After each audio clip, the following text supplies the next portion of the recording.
Démonstration pour le bas de la page 7 des notes de cours. Donc, j'ai mon observateur, mon objet, et j'ai un miroir qui est maintenant pas en ligne droite sur le quadrillage. Je vais commencer par vous montrer ce qui se passe si j'ajoute un vrai miroir, pour qu'on puisse vraiment visualiser comment l'image devrait se former. Donc là, ça dépend vraiment du point de vue qu'on veut adopter. Si je me mets vraiment plus le long du quadrillage, donc mon quadrillage, vous voyez qu'il a l'air comme horizontal pour vous, on peut voir que l'image a l'air de venir se former plus bas. Alors que si je me mets vraiment comme derrière l'objet, ben là, l'image a vraiment l'air de se former vis-à-vis. Donc, il faut vraiment choisir un petit peu son point de vue. Si je me mets plus du côté de l'observateur, ben là, l'image finit par être comme plus haut. Je vais aller tracer mon image selon ce que je comprends des lois de la réflexion, puis on va aller vérifier que ça correspond bien à ce qui se passe avec le miroir après.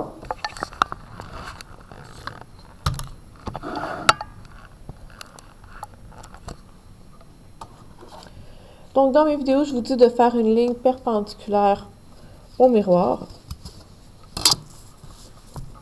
Donc, j'ai pris une équerre, je me place sur le miroir et je viens faire une ligne qui va être perpendiculaire.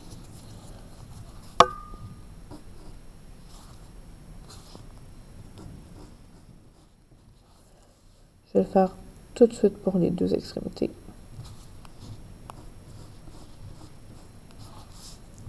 Et ces lignes-là, je vais les continuer de l'autre côté du miroir.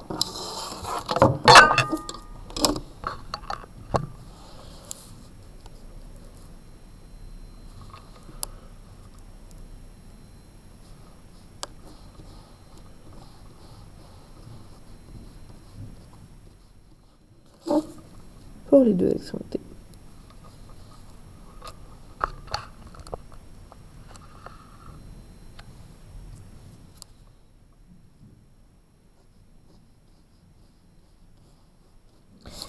Ensuite, je m'en vais à la même distance de chaque côté du miroir. Donc, mon image va être à la même distance du miroir que l'objet par rapport au miroir. Donc là, ici, j'ai comme 2 fois ma distance comme de 2 cases. Donc, 2 fois aussi, et je vais avoir la pointe de ma flèche ici. 2 fois ma distance de 2 cases. Vous pourrez le mesurer en centimètres. Ça me fait 3,6. Donc, 3,6. Ça m'amène ici. Donc, avec ça,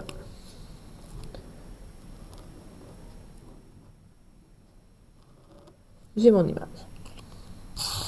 Je vais aller vérifier que ça correspond bien à ce qu'on voit réellement avec le miroir.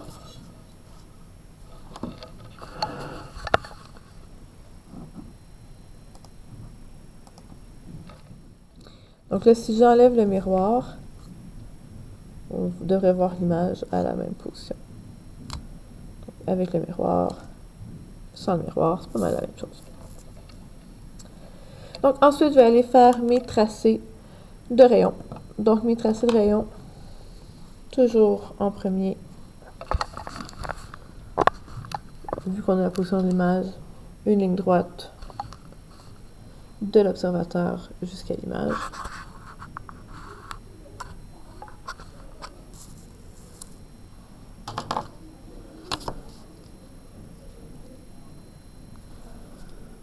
Un trait plein quand je suis du côté de l'observateur par rapport au miroir. Et un prolongement quand je suis rendu derrière le miroir. Avec une flèche, le rayon s'en va jusqu'à l'observateur. Et ensuite, je peux aller vérifier avec ma loi de la réflexion, comme tantôt. Je peux aller faire une normale. C'est facultatif, mais comme je vous dis, ça vous aide à vérifier que vous avez le bon tracé de rayon. Donc, il y a une normale par rapport au miroir, perpendiculaire au miroir. Et je devrais avoir à peu près le même angle de chaque côté. Donc là, j'ai autour de 13 degrés à peu près par rapport à ma normale qui est à 90. Ici, je m'en vais autour de 13 degrés de l'autre côté. Donc, à partir de mon 90 ici, je m'en vais à 13 degrés à peu près comme ça. On voit que ça m'amène à la pointe de mon objet.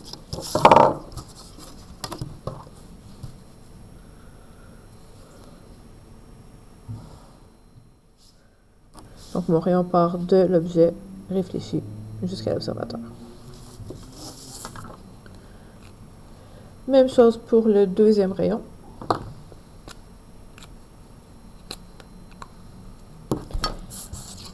Donc, en premier, une ligne droite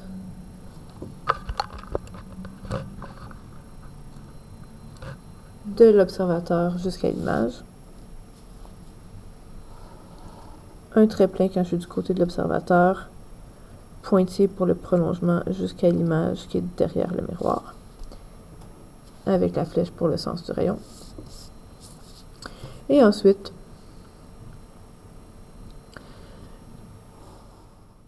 un trait plein de l'objet jusqu'à mon point de réflexion.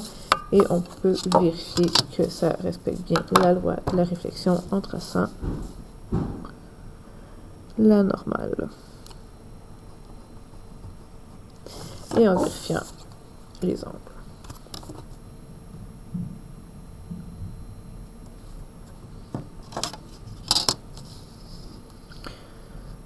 Donc là, mon rayon m'amène à un peu plus que 70, donc 23 degrés à peu près par rapport à 90. Et de l'autre côté, un peu plus que 70 de l'autre côté aussi. Donc ça respecte la loi de la réflexion. On peut ensuite aller vérifier avec le vrai miroir.